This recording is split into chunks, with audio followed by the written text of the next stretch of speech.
Alhamdulillahirabbil alamin wassalatu wassalamu ala sayyidina Muhammadin wa ala alihi wa sahbihi ajma'in amma ba'd. Kita lanjutkan pembahasan kitab Kun Salafiyan Al-Jaddah karya Syekh Abdul Salam bin Salim As-Suhaimi hafizahullah taala, di mana kita sampai pada pembahasan tentang kaidah-kaidah dalam manhaj salaf. Ya, kaidah-kaidah dalam manhaj salaf. Di mana sebelumnya kita telah membahas tentang kaidah yang pertama, yaitu tentang amar ma'ruf nahi mungkar, ya, kaidah yang terkait dengan amar ma'ruf dan nahi mungkar. Kita katakan bahwa amar ma'ruf nahi mungkar itu adalah wajib, fardu kifayah. Kemudian ya, amar ma'ruf nahi mungkar ini mencakup seluruh ketaatan, ya, memerintahkan seluruh ketaatan dan memperingatkan dari seluruh kemaksiatan, terutama ya, memerintahkan untuk bertauhid, mengajarkan tauhid, mendakwahkan tauhid, dan melarang dan memperingatkan orang dari kesyirikan dan kekufuran. Itu kaidah pertama. Sekarang kita masuk pada kaidah kedua, tsaniyan qaidah fil ibadat. Kaidah tentang masalah ibadah. Al-ibadatu mabnaha 'ala tauqif. Ibadah itu dibangun di atas tauqif, yakni dibangun di atas prinsip bahwa kita harus tawakuf, kita harus diam dalam masalah ibadah sampai ada dalilnya. Ya, jadi hukum asal ibadah itu adalah haram. Tidak boleh kita lakukan kecuali telah jelas dalilnya.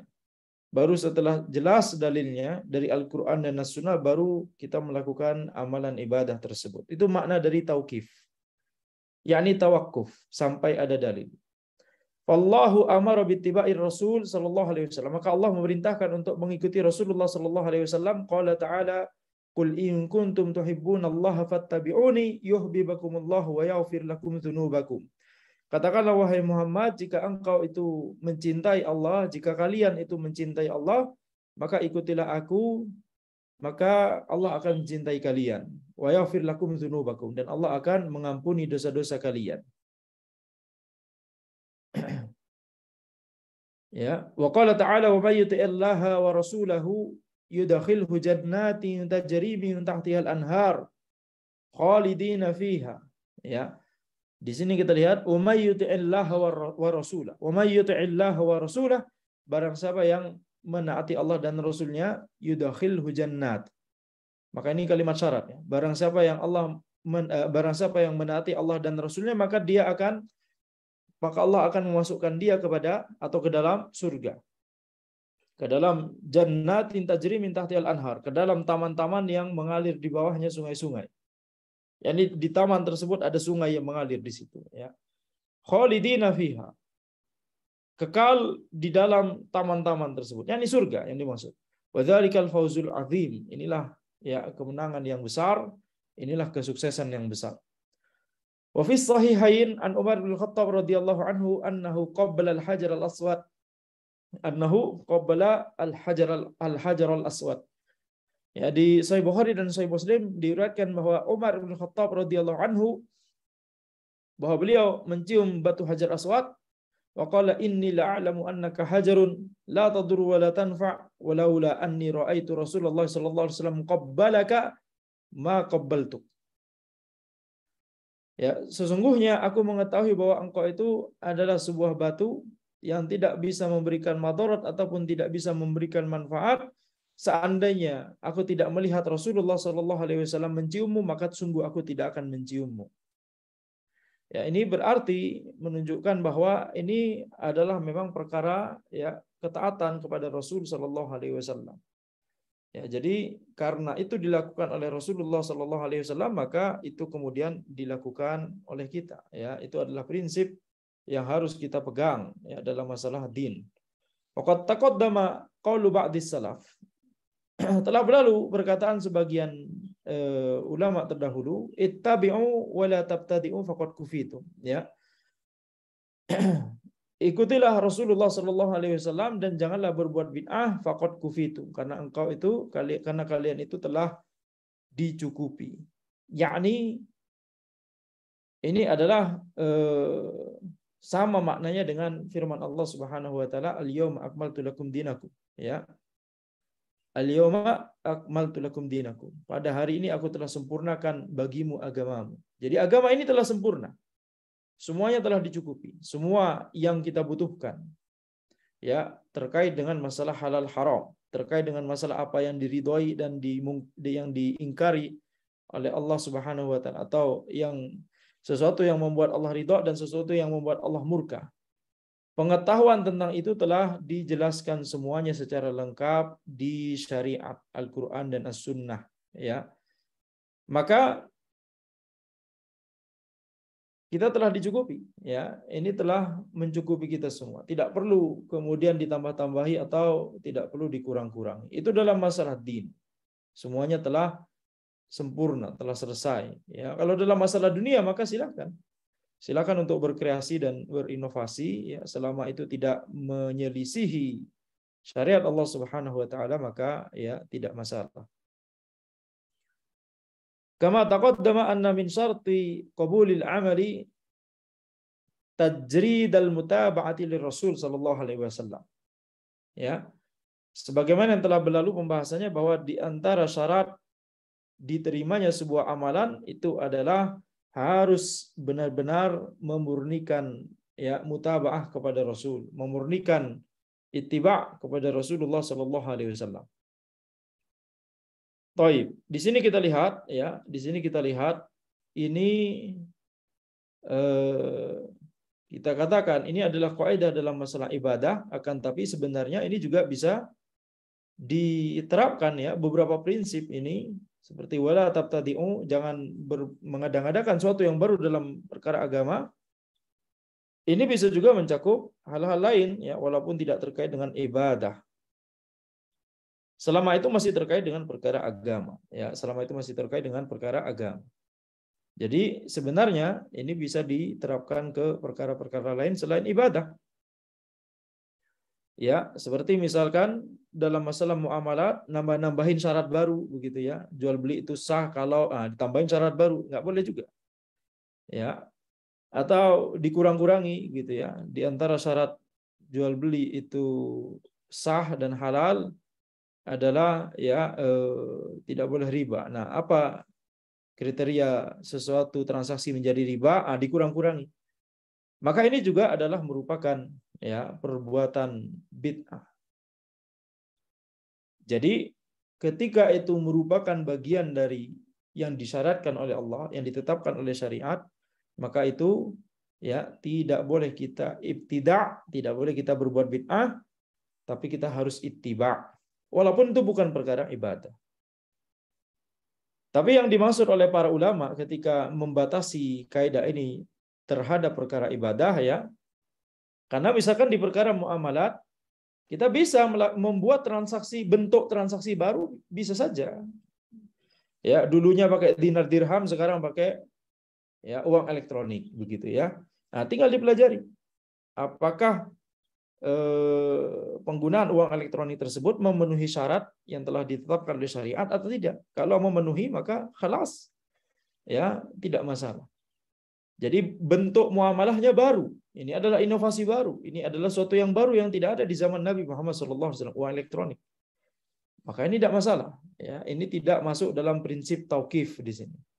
Ya, karena itu sendiri bentuk muamalahnya sendiri bukan termasuk perkara agama. Sama seperti ketika ibadah, ya, ketika kita sholat. Sholat itu sendiri adalah perkara ibadah, perkara agama. Akan tetapi, atau misalkan, ya, kalau kita bahas lebih jauh, salah satu syarat sah sholat adalah menutup aurat. Betul? Salah satu syarat sah sholat adalah menutup aurat. Jadi kita harus menutup aurat dengan pakaian. Tapi pakaian zaman dulu dengan pakaian zaman ini sudah berbeda, ya. Teknologinya berbeda, cara membuat pakaiannya berbeda, dan seterusnya. Selama itu tidak menyelisih syariat, seperti misalkan laki-laki memakai sutra, maka, ya, tidak masalah. Walaupun cara membuat pakaiannya itu berbeda-beda. Nah, itu terkait dengan syarat sholat, yaitu menutup aurat. Tapi bagaimana pakaian itu dibuat itu bukan bagian perkara agama. Ya. Yang merupakan bagian dari perkara agama adalah menutup auratnya.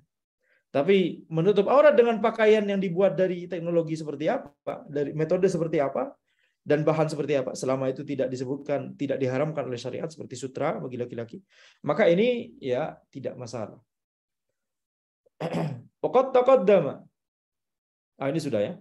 Waqad ja'atin nususun katsira fil Qur'ani was sunnati allati fiha al-amru bi ta'atillahi wa ta'ati rasulih wan nahyu an ma'siyatillahi wa ma'siyati rasulih fala yajuzu li ahadin an yakhruja an ma madat bihi sunnatu wa dalla alaihi al-kitabu was sunnatu kana alaihi salaful ummah. Ya, maka telah disebutkan di banyak dalil, ya, nas-nas yang banyak sekali di Al-Qur'an dan As-Sunnah yang menyebutkan perintah untuk mentaati Allah dan mentaati Rasulullah sallallahu alaihi wasallam, dan ya larangan untuk bermaksiat kepada Allah dan Rasulnya sallallahu alaihi wasallam, maka tidak boleh bagi kita untuk keluar dari apa yang telah ditunjukkan oleh apa yang telah contohkan oleh sunnah. Tidak boleh keluar dari apa yang telah ditunjukkan oleh Alkitab dan As-Sunnah, dan yang telah dilakukan oleh para salaful ummah. Ya, maka ini tidak boleh kita keluar dari dalil, intinya. Tidak boleh mengadakan sesuatu yang baru, atau dalilnya ada tapi pemahamannya baru. Ini ya berarti keluar dari pemahamannya para ulama generasi terdahulu. Ini juga berbahaya. Kemudian kaidah yang ketiga, qaidatun fi anna madarad dini 'alal ilmi nafi' wal 'amali shalih. Kaidah bahwa ya pondasi agama itu dibangun di atas ilmu yang bermanfaat dan amalan yang saleh. Inna dinal islami madaruhu 'alal ilmi nafi' wal 'amali shalih. Sungguhnya agama Islam itu ya pondasinya itu dibangun, pijakannya dibangun di atas ilmu yang bermanfaat dan amalan yang saleh. Ya, dibangun di atas dua hal ini. Qala Syekhul Islam Ibnu Taimiyah. Jadi sebelum lanjut ya. Jadi Islam itu adalah agama yang ilmiah. Kita lihat dia dibangun di atas ilmu. Sehingga semua yang terkait dengan mengamalkan dan menerapkan Islam itu harus dibangun di atas ilmu. Orang yang mau beramal harus berilmu terlebih dahulu. Orang yang mau berdakwah harus berilmu terlebih dahulu. Orang yang ingin menerapkan syariat Allah, misalkan ulil amri, harus berilmu terlebih dahulu supaya tidak salah. Ya. Orang yang mau menjadi qadhi, menerapkan hukum Allah Subhanahu wa taala, ya, harus dibangun di atas ilmu. Jadi semua dibangun di atas ilmu. Ya, semua dibangun di atas ilmu. Termasuk semua hal yang terkait, yang masuk dalam hal tersebut, perkara-perkara yang terkait dengan syariat Allah Subhanahu wa taala. Walaupun itu bukan, ya, dia bukan ustadz, dia bukan ulama, dia bukan ulil amri, ya. Tapi masih terkait dengan syariat Allah. Itu harus dia melandaskan apa yang dia perbuat di atas ilmu yang sahih, ilmu yang bermanfaat. Seperti misalkan dokter, misalkan, ya, dokter, ilmu dunia. Akan tapi di antara yang dilakukan oleh dokter itu pasti terkait dengan syariat Allah Subhanahu wa taala. Ketika dia harus memberikan obat, dia harus mengetahui mana obat yang boleh untuk diberikan dan mana obat yang tidak boleh untuk diberikan karena haram misalkan. Ya, dan seterusnya dan seterusnya. Jadi walaupun itu perkara dunia, akan tapi ketika itu ada hubungannya dengan syariat Allah, maka harus ya dibangun di atas ilmu. Guru matematika misalkan, guru fisika misalkan, gitu ya. Zahirnya mengajarkan ilmu dunia. Ya, sekolah misalkan, sekolah TK, SD, SMP, SMA misalkan, gitu ya. Zahirnya itu termasuk perkara dunia. Akan tapi tentunya ketika mendidik anak harus memperhatikan syariat Allah. Ini harus dibangun di atas ilmu. Ini harus dibangun di atas ilmu. Ahli dalam masalah programming misalkan, ilmu dunia, benar-benar ilmu dunia. Akan tapi ketika itu ada kaitannya dengan syariat Allah, seperti misalkan dia bikin software, kemudian Ya, pasti ada kaitannya dengan syariat Allah. Dia tidak boleh bikin software yang itu haram, ya, atau membuat orang-orang terlena dan ya terbuang waktunya dengan hal-hal yang tidak sia-sia, bikin game misalnya. Jadi walaupun itu bukan perkara agama secara mahdhah, akan tapi itu adalah perkara dunia secara asalnya. Tetapi ketika itu masih ada kaitannya dengan syariat Allah Subhanahu wa taala, maka harus dibangun di atas ilmu. Sekarang pertanyaan, adakah adakah seseorang di dunia ini dengan profesinya, terserah apapun profesinya, adakah yang tidak mungkin berkaitan dengan syariat Allah? Ada tidak? Tidak ada. Pasti ada kaitannya dengan syariat Allah. Karena syariat Allah itu syamilun likulli, ya. yakni apa namanya? Likulli unsur fi hayatina.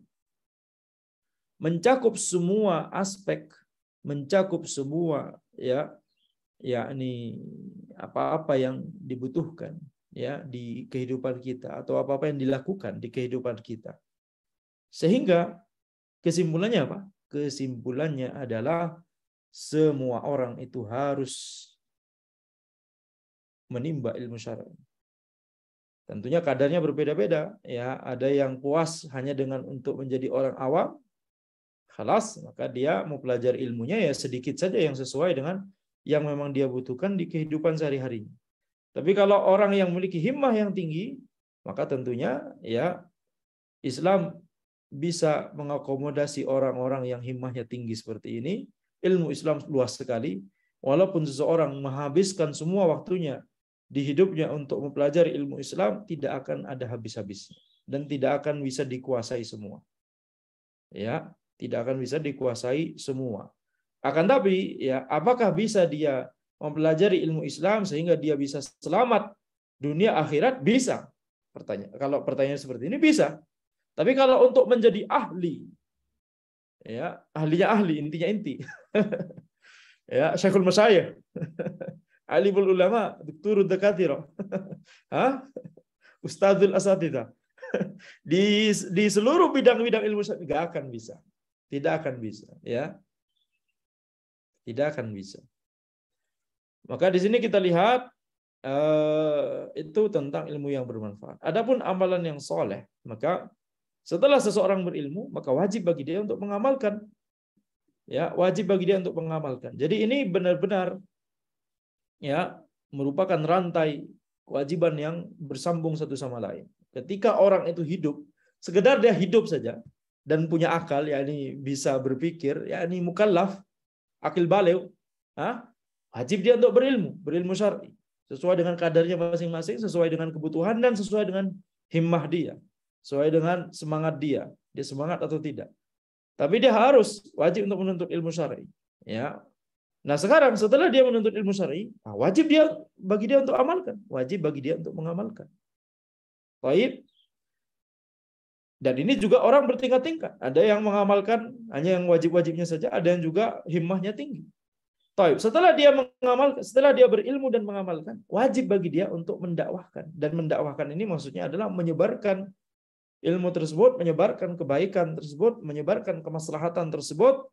Dan tidak harus, yang namanya dakwah tidak harus dengan menjadi pengajar, ustadz, syekh, dai, tidak harus. Akan tetapi ya silahkan dalam apapun, dengan bentuk apapun caranya, dengan bentuk apapun, dengan cara apapun, ilmu tersebut harus didakwahkan. Setelah dia mengamalkan ilmu tersebut, harus dia mendakwahkannya, ya, dengan cara semaksimal mungkin yang dia bisa. Dan ini juga orang bertingkat-tingkat. Ada yang bisa jadi ulama, ada yang bisa jadi ustadz, ada yang bisa jadi dai, ada yang tidak bisa, tetapi bisa mendukung dakwah dengan hartanya.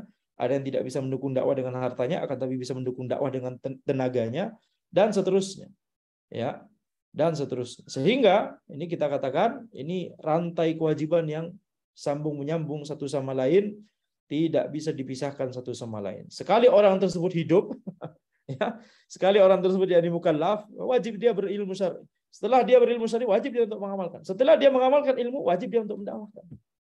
Ya, wajib dia. Dan di seluruh proses ini wajib bagi dia untuk bersabar. Ya. Inna dinal Islami madaruhu 'alal ilmi nafi' wal amalis salih. Sungguhnya agama Islam itu landasannya dibangun di atas ilmu yang bermanfaat dan amalan yang saleh.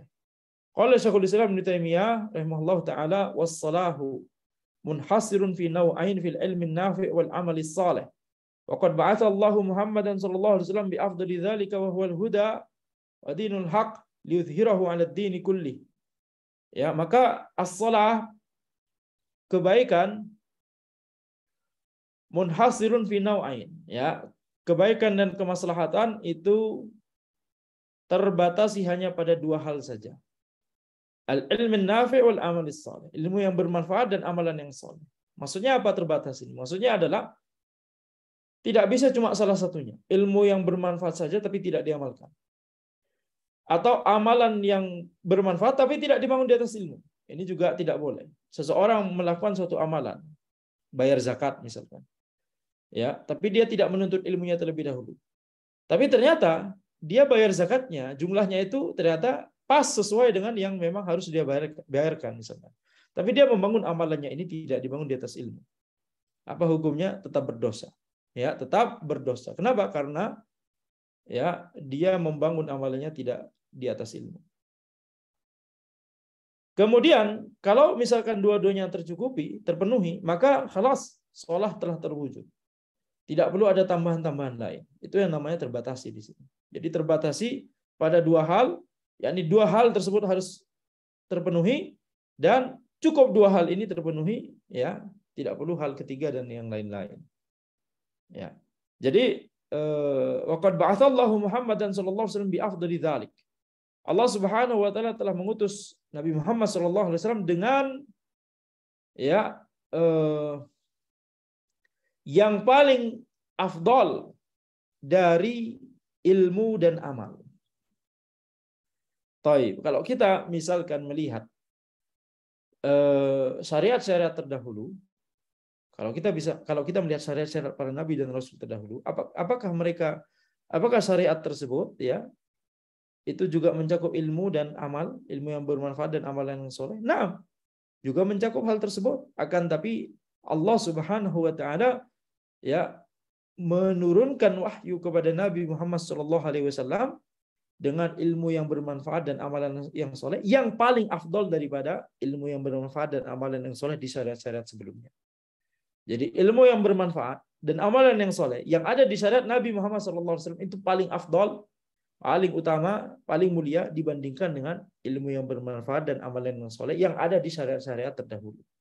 Sama-sama ilmu bermanfaat, sama-sama amalan soleh. Akan tapi yang paling afdal adalah apa yang ada di syariat Nabi Muhammad SAW.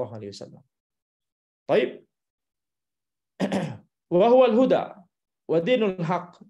Ya, maka Islam yang diturunkan kepada Nabi Muhammad SAW, syariat yang diturunkan kepada Nabi Muhammad SAW itu adalah ya petunjuk hidayah wa dinul haq dan agama yang hak liyudhhirahu 'ala ad-din kulli, ya, sehingga Allah Subhanahu wa taala ya menampakkan, memenangkan, menonjolkan din ini, agama ini ya di atas agama yang lain, baik agama kebatilan apalagi atau agama para nabi dan rasul sebelumnya.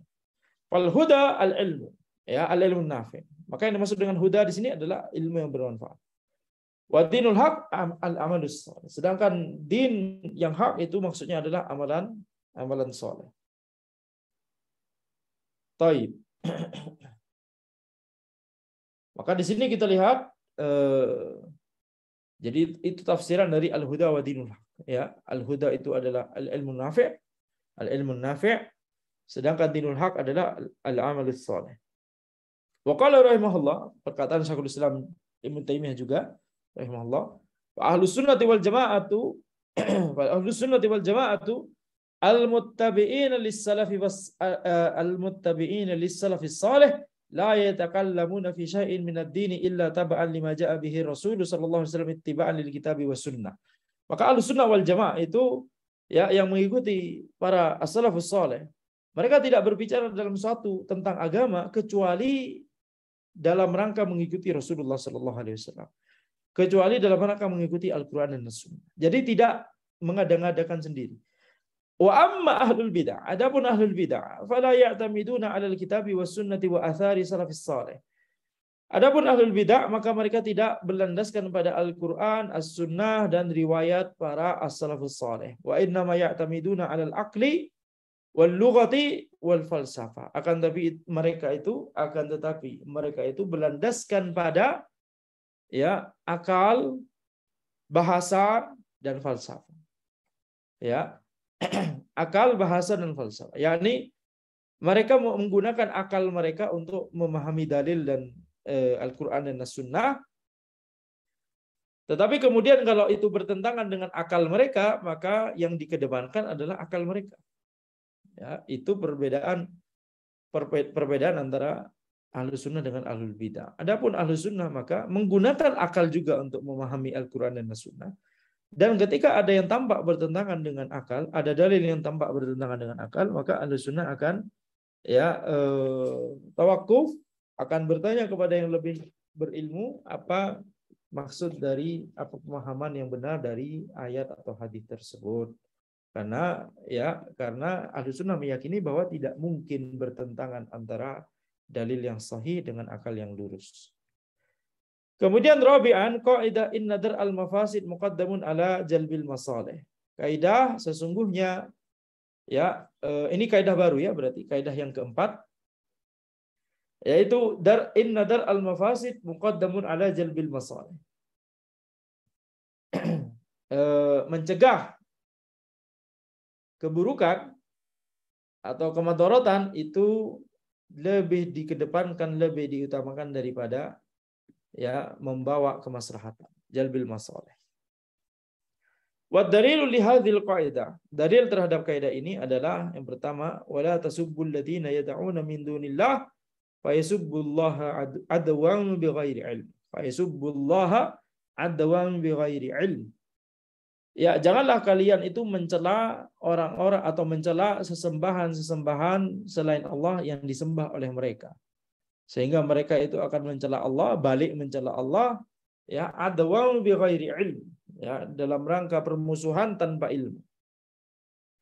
Faharramallahu sabba alihatil musyrikin ma'a kauni sabbi ghaidan wa hamiyatan lillahi wa ihanatan li alihatihim likaunihi dzari'atan ila sabbihimillaha ta'ala. Maka Allah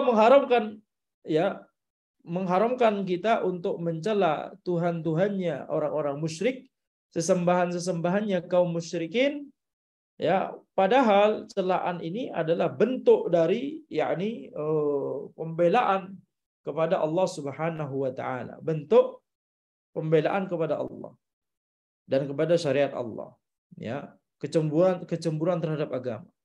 Wa ihanatan li alihatihim, dan bentuk merendahkan sesembahan-sesembahan selain Allah tersebut, likaunihi dzari'atan ila sabbihimillah ta'ala. Kenapa diharamkan mencela sesembahan-sesembahan kaum musyrikin? Karena itu akan menjadi jalan untuk mereka itu balik mencela Allah Subhanahu wa taala. Wa kana maslahatu tarki masbatillahi ta'ala arjah min maslahati sabbina li alihatihim. Jadi maslahat meninggalkan maslahat agar Allah tidak dicela itu lebih diutamakan daripada maslahat kita mencela sesembahan mereka. Tapi di sini ada catatan yang penting untuk kita perhatikan, bahwa ini berlaku kalau misalkan kita mencela sesembahan selain Allah tersebut di hadapan orang-orang kafir musyrik yang kemudian besar kemungkinan mereka akan balik mencela Allah. Tapi hukum asalnya adalah memang pantas dicela. Jadi kalau misalkan audiensnya adalah kaum muslimin semua, kemudian kita mencela sesembahan-sesembahan selain Allah, kita katakan mana mungkin batu yang tidak bisa mendengar, batu yang tidak bisa berbicara, batu yang tuli dan bisu dan begitulah itu tidak masalah. Kenapa? Karena itu dalam bentuk pembelaan terhadap agama Allah, menjelaskan agama, menjelaskan hakikat dari sesembahan selain Allah ini, ya, itu tidak mengapa. Tapi kalau misalkan di antara audiens atau seluruh audiens kita adalah orang-orang kafir yang bakal balik mencela Allah kalau kita mencela sesembahan mereka, ya maka barulah keharuman ini, barulah larangan ini, keharuman ini ya diterapkan. Ya, jadi kita lihat di sini maka syariat itu memang benar-benar memperhatikan maslahat dan madarat.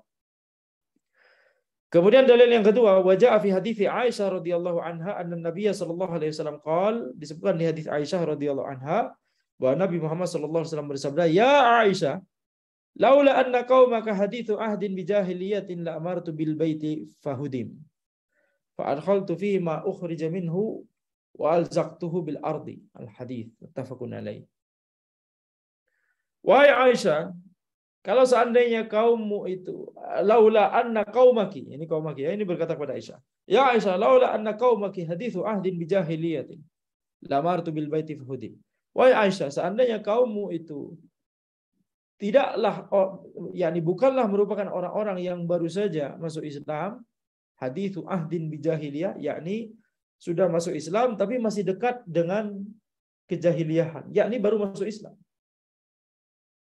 Ketika masih jahiliyah, periode jahiliyah itu masih belum lama. Ya, ini baru masuk Islam maksudnya ya. Haditsu ahdin bi jahiliyah. Terkadang istilahnya haditsu ahdin bil kufr. Haditsu ahdin bil kufr.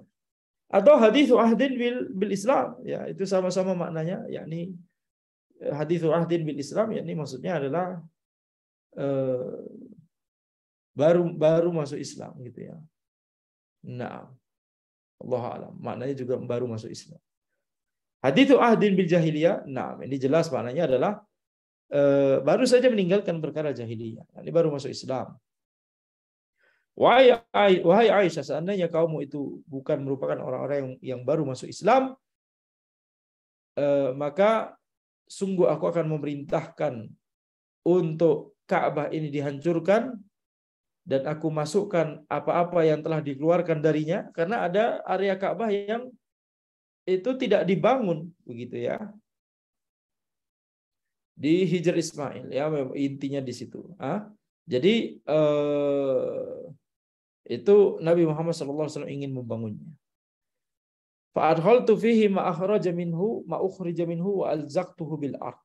Maka sungguh aku akan masukkan apa yang telah dikeluarkan darinya dan aku akan ratakan dengan tanah. Maksudnya apa? Yani Ka'bah ingin dibangun ulang oleh Nabi Muhammad SAW. Ingin diratakan dengan tanah kemudian dibangun ulang. Tapi ini tidak dilakukan. Ya, fi hadzal hadits dalalatun zahiratun ala ma'na hadzal qa'idah. Ya. Maka di dalam hadis ini ada dalalah, ada indikasi yang kuat, indikasi yang sangat jelas terhadap makna dari kaidah ini. Iftarukan Nabi sallallahu alaihi wasallam maslahata bina'il baiti al-atiq ya. Karena Nabi Muhammad sallallahu alaihi wasallam meninggalkan maslahat bina al-baitil atiq, maslahat membangun kembali Ka'bah, al-baitul atiq yakni Ka'bah, ala ususi Ibrahim alaihissalam, membangun kembali Ka'bah berdasarkan pondasi yang memang dibuat oleh Nabi Ibrahim alaihissalam, lidar imafsadatin khusya wuku'uha in huwa hatmuhu wa banahu alaiha. Seperti biasa kita harus mengecek ya. Ini kaidah yang keempat.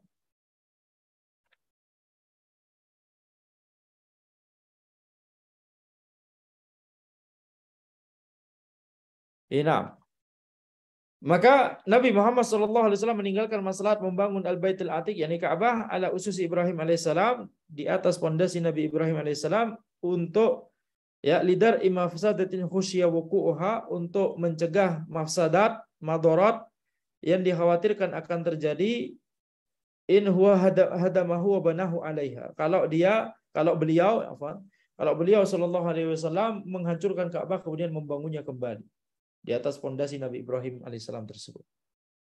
Ya. Wa hiya nufurun nasi 'anil islami aw riddatuhum bisababi hadzal fi'li.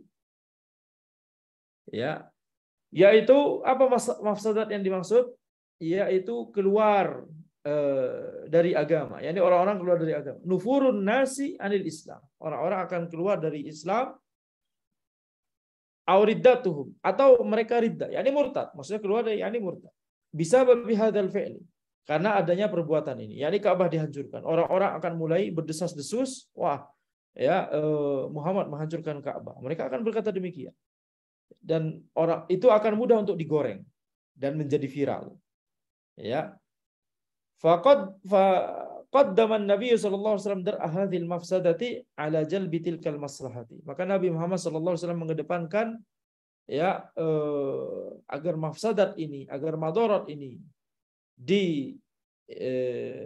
dihindari, dihilangkan daripada membawa maslahat, daripada memunculkan maslahat atau mencapai maslahat, yaitu Ka'bah dibangun di atas pondasi Nabi Ibrahim alaihissalam seperti semula.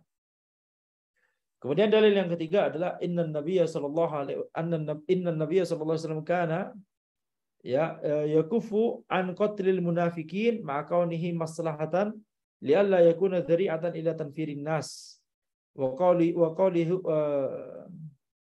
lialla yakuna dzari'atan ila tanfirin nas wa qawlihim anna Muhammadan yaqtulu ashabahu.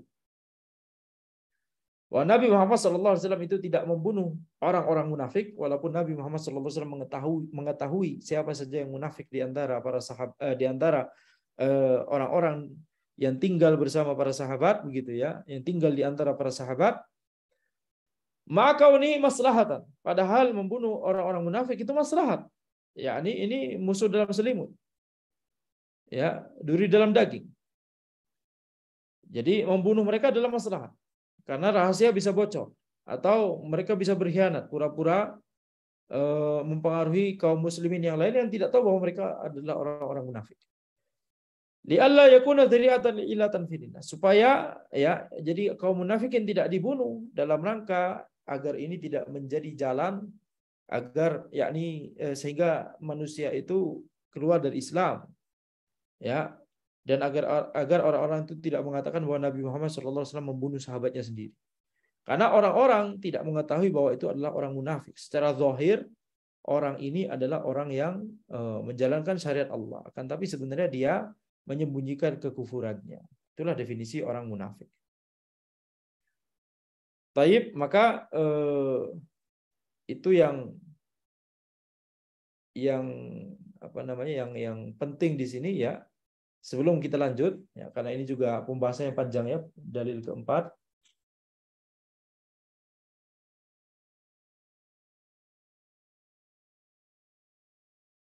Atau sedikit lagi ya, kita lanjutkan sedikit lagi. Ya, dalil keempat, nahyuhu sallallahu alaihi wasallam an qatlil umara wal khuruji 'anil a'immah wa in zalamu ma.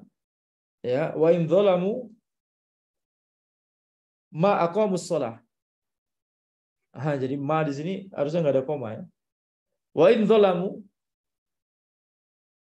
ma aqamus shalah saddan ma aqamus shalah saddan li dzari'ati al-fasadil azim. Naam, taib. Nabi Muhammad SAW melarang untuk membunuh umara ulil amri dan memberontak terhadap ulil amri, walaupun mereka itu zalim, walaupun mereka itu tidak sholat. Ya, saddan lidhari'atil fasadil azim. Nah, enggak ada. Di sini juga tidak ada alif lam. Anda salah lihat berarti. Saddan lidhari'atil fasadil azim. Ya, ini dalam rangka menutup jalan yang bisa menuju kepada kemadaratan yang besar, wasyarril katsir, dan keburukan yang banyak. Fa qitaluhum kama huwal waqi' fa innahu hasala bisababi qitalihim wal khuruji alaihim at'af ma hum alaihi min munkarin wal a'immatu fi baqayatil kasyururi ilal an wal ummatu fi baqayatil kasyururi ilal an fa qitaluhum kama huwal waqi'. Maka memerangi mereka sebagaimana yang itu terjadi, begitu ya, yang itu telah terjadi dan mungkin di beberapa tempat sedang terjadi. Fa innahu hasala bisababi qitalihim. Ya.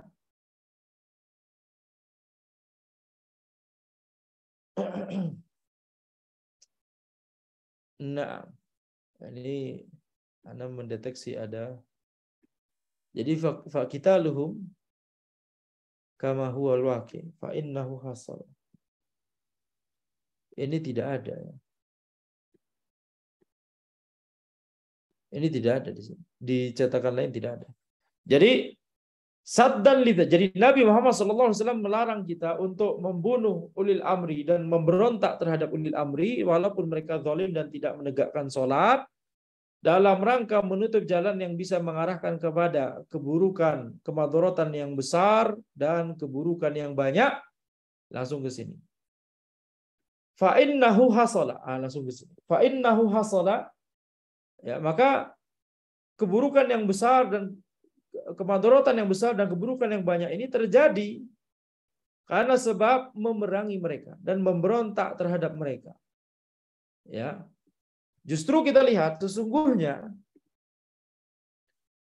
keburukan yang besar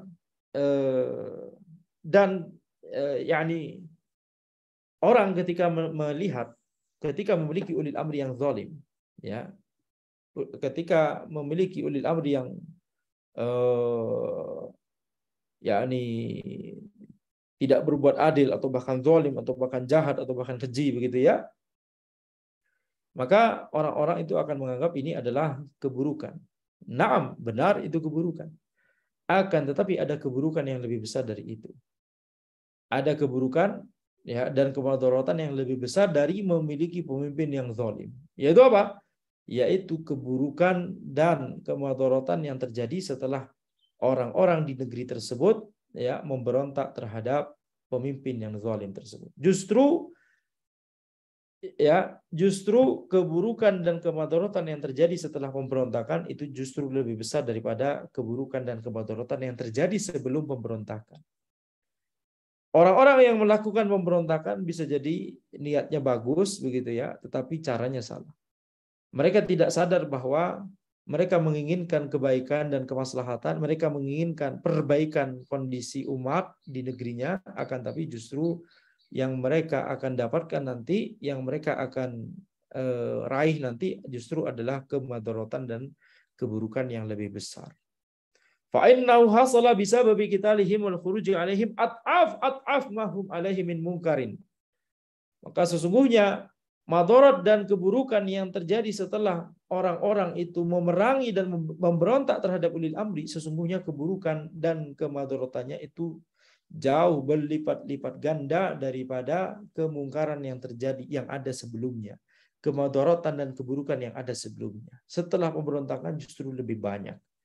Wal ummatu fi baqaya tilka syururi ilal an. Dan umat Islam sampai saat ini masih terdampak dengan sisa-sisa hal ini. Berapa banyak kasus pemberontakan di sepanjang tarikh Islam? Ya, itu akan memperburuk kondisi umat setelahnya, dan sampai saat ini kaum muslimin itu masih merasakan hal tersebut. Masih terdampak. Qala sallallahu alaihi wasallam idza bu'i'al khalifatain faqtulul akhira minhuma. Kalau ada dua khalifah yang dibaiat, maka bunuhlah khalifah yang terakhir dari keduanya. Ini saddan li dzari'atil fitnah. Ini dalam rangka menutup jalan yang bisa menuju kepada fitnah, bisa menuju kepada musibah, ujian, bencana. Itu makna dari fitnah. Intaha mulakhasan min kalami Syekhul Islam Ibn Taimiyah. Ya, ini berakhir secara perkataan Syekhul Islam Ibn Taimiyah dari tadi berarti ya. Sejak mana? Intaha mulakhasan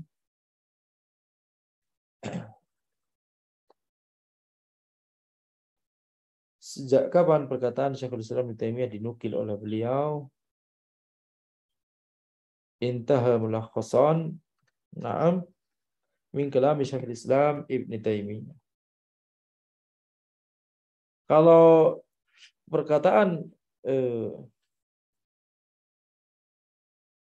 terakhir kali beliau menyebutkan qala Syekhul Islam Ibn Taimiyah itu ketika di kaidah yang ketiga. Padahal ini kita sedang berbicara kaidah yang keempat.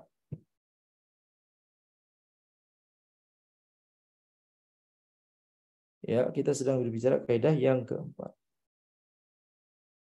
Dan zahirnya adalah perkataan di kaidah ketiga tentunya terpisah dengan perkataan di kaidah yang keempat ya. Jadi nukilan, jadi qala Syekhul Islam Ibnu Taimiyah yang disebutkan di kaidah ketiga di sini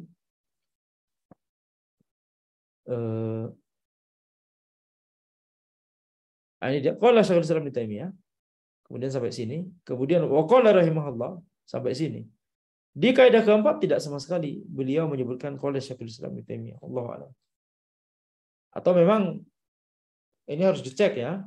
Atau memang perkataan beliau yang terakhir qala rahimahullah ini mencakup juga beliau membahas kaidah baru kemudian oleh penulis cuma diubah aja menjadi kaidah keempat begitu ya. Tapi wallahu a'lam di sini ada indikasi bahwa itu adalah tanda petik ya, menunjukkan bahwa nukilannya memang sudah selesai. Dan memang di kitab Ana di sini yang lain demikian, nukilannya sudah selesai di sini. Wallahu a'lam, Anda tidak paham apa yang dimaksud dengan perkataan di sini. Intaha mulakhasan min kalam Syekhul Islam Ibnu Taimiyah. Ya. Telah berakhir secara ringkas perkataan dari atau nukilan dari perkataan Syekhul Islam Ibnu Taimiyah rahimahullah taala. Demikian yang bisa Anda sampaikan pada pertemuan kita kali ini. Insyaallah kita lanjutkan di pertemuan berikutnya. Hadza wallahu a'lam. Subhanakallahumma wa bihamdika asyhadu an la ilaha illa anta astaghfiruka wa atubu ilaik.